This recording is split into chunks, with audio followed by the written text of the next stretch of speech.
રાધનપુરમાં સનેડો કરીને લોકોને મતદાન અંગે જાગૃત કરવામાં આવ્યા।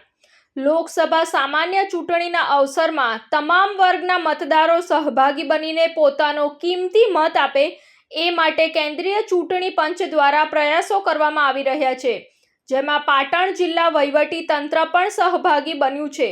જિલ્લા વહીવટી તંત્ર દ્વારા સ્વીપ પ્રવૃત્તિઓ અંતર્ગત વિવિધ કાર્યક્રમો કરવામાં આવી રહ્યા છે, જેના ભાગરૂપે રાધનપુરમાં ICDS વિભાગ દ્વારા સનેડો કરીને લોકોને અનોખી રીતે મતદાનનું મૂલ્ય સમજાવવામાં આવ્યું હતું। રાધનપુરના મોટી પીપળી ગામે લોકોને આગામી તારીખ 7 મેના રોજ અવશ્ય મતદાન કરવા માટે સમજાવવામાં આવ્યું હતું। ગામમાં આંગણવાડી બહેનોના માર્ગદર્શનમાં કિશોરીઓ દ્વારા સનેડો રજૂ કરીને લોકોને મતદાન અંગે જાગૃત કરવામાં આવ્યા હતા।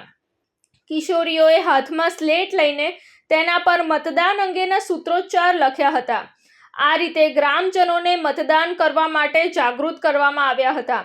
રિપોર્ટ અનિલ રામાનુજ સાથે સંજીવ રાજપૂત, TV9 ગુજરાત, રાધનપુર, પાટણ। જોતા રહો TV9 ગુજરાત, નિર્ભય, નિષ્પક્ષ, નિરંતર।